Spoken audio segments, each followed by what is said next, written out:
Hello, Guardians. Today is July the 14th, 2023. My name's Danfinity, and welcome to Destiny Digest.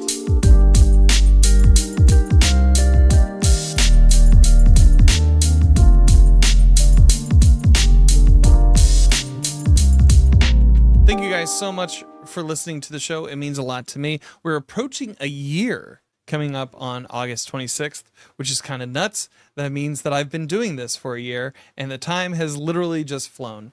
I want to say a huge thank you to anybody who has listened to the show so far, as well as anyone who has given of their time to be a guest, who have given of their time for conversation and their talents.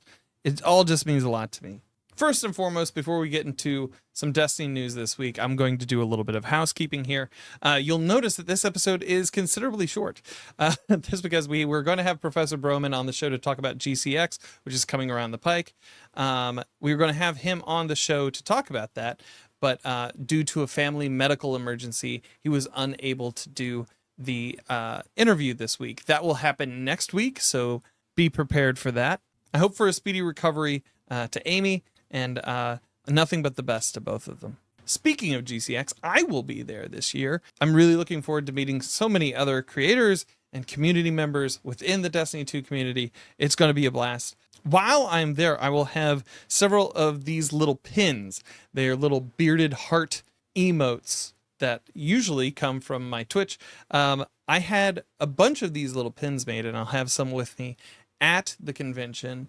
And if you come up to me and you give me a fist bump and you say the word Pomplamoose, that's right, Pomplamoose, I'll give you one. A little transaction, a little nice to meet you. Should be a fun time, and I'm really looking forward to it. Also, one last call to action here.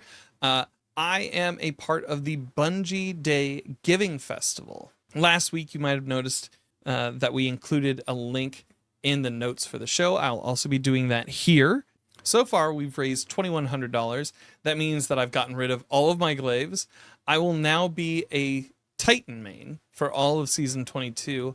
And if we stretch a little bit further to $2,500, I'm going to be doing a solo GM attempt stream.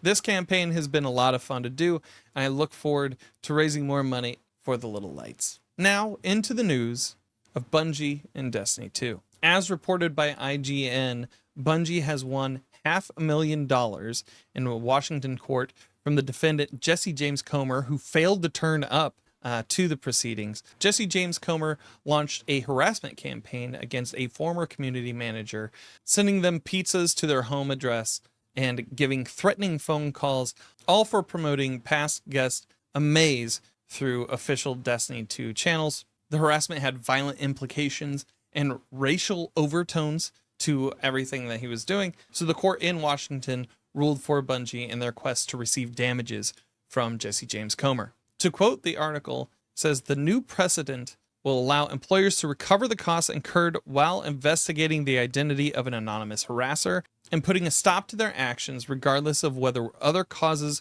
for awarding damage are available. By recognizing a new tort based on the Washington criminal statutes, outlawing cyber and telephone harassment, the court has created a path for those with the resources to identify stochastic terrorists and hold them accountable to do exactly that and recover their costs in court, tweeted paralegal Catherine Tucson, who was part of the legal team prosecuting the case on behalf of Bungie. I'm really happy that the court ruled for Bungie in this case.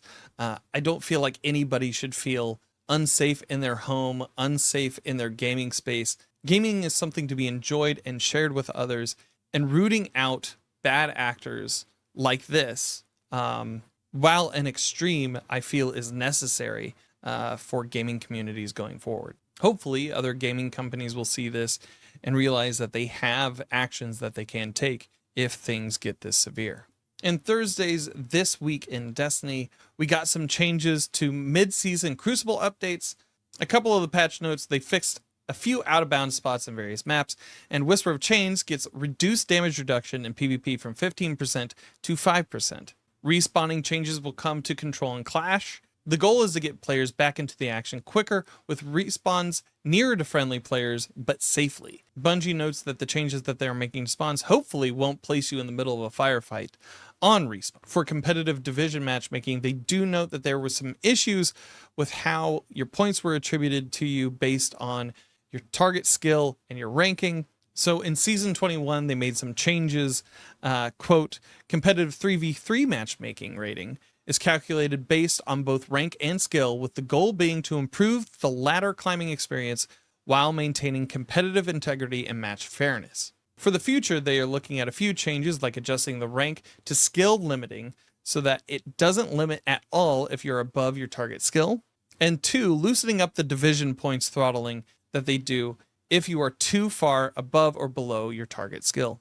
A few months back, we got notes about dynamic skill ranges. Turns out when they turned them on, they broke matchmaking, so they promptly flipped the switch back off. They are fixing the bugs, and hopefully we'll have some good news for dynamic skill ranges, which should help with lower populated playlists and times in the game for a future season. Over the past few weeks, we got the Wicked implement, and just this week, the catalyst for it. Bungie in the article states, if you're one of the Guardians running around with the Wicked implement glued to your side, we have some information for you regarding the catalyst. When designing catalysts, our teams aren't there to create something you need to get, but something to entice you to let your weapon achieve its full potential. So with that, here is some more info from the weapons team themselves. The main thing we wanted to facilitate is getting you into a rhythm with your precision hits. Refilling the magazine when collecting a shard accomplishes that, letting you continue aiming down sights to chain precision damage, but adding mag overflow with the catalyst lets you extend that even further, especially when picking off red bars in between damaging stronger targets and collecting the shards when they return to you. Being able to potentially slow targets with a primary weapon in the PvP neutral game is already kind of spicy, which is why we tuned the perk so a single target would either be dead or close to it by the time you start slowing them. The perk works with any stasis shard though, so if you're running a stasis subclass, you'll rarely have to reload. We also heard feedback on the base weapon and have a few buffs on the way. Among other things, we were cautious with the timing window for creeping attrition, but we're looking at adjusting that in the future. I've played around with the Scout a little bit. Personally, I've been whelmed by it. I don't feel like it's a must-have right now, nor do I think the Catalyst is must-have right now. I think a lot of that points back to where Stasis is in the sandbox. I know they've said that they are going to touch Strand and bring the suspension down a little bit. I've said in the past that I wonder if they're going to bring Stasis up a little bit. And if that were to happen, I would want to see where this sits. As of right now, it's a very beautiful looking gun, but something that doesn't knock another piece of my kit out of my toolbox. Solstice, the seasonal event, will return next week, with the EAZ, the European Aerial Zone, making a comeback as well. They note in the article, last year we streamlined the armor upgrade process for all classes, and this year we worked on the enemy density and overall difficulty of the Bonfire Bash. You will find out that you must work a little harder to light the bonfire. Also, they are implementing 2 new buffs to mix it up even further. Firebound, the buff is only available in Bonfire Bash. When close to a fire team member, gain increased recovery and super regeneration. And Flare, which is available not only in the Bonfire Bash, but also in the Vanguard Ops playlist. When you rapidly defeat combatants to unleash waves of paracausal fire around you, dealing damage to nearby combatants. Firebound and Flare seem interesting for the Bonfire Bash. Solstice has never really been one of my favorite seasonal activities. Last year did drop tremendous armor, so I will be looking into farming that more, especially now that I'm feeling a little less burnt out than I was at the beginning of the season.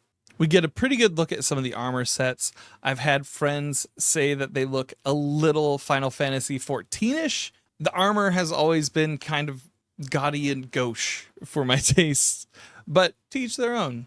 If it's something that you're looking forward to getting, make sure that you hop into the Bonfire Bash over the next month. We'll also be getting a Strand rocket launcher with Solstice.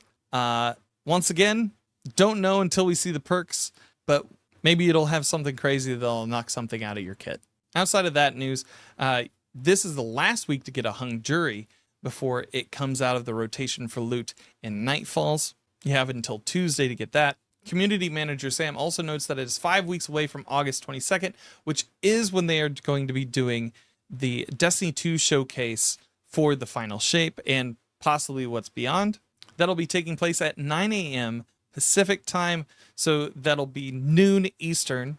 Thinking about doing a live react over on Twitch at that time. So let me know what you think and maybe who should be on from past episodes. That's it for this week. Thank you so much for listening. My name's Danfinity. You can find me on Twitter and Instagram and Threads and Blue Sky, all under Danfinity, sometimes with I's and sometimes with L's. You can also find me on Twitch 4 days a week, twitch.tv/Danfinity, helping Guardians through endgame activities in Destiny 2. If you'd like to support the show, remember to rate and review on your podcast platform of choice. It's free, and it helps us in the algorithms. If you'd like to give a few bucks a month to help keep the lights on, head on over to ko-fi.com, that is ko-fi.com/Danfinity. As always, the links will be in the show notes. Thank you so much for listening, and I hope you find what you're grinding for.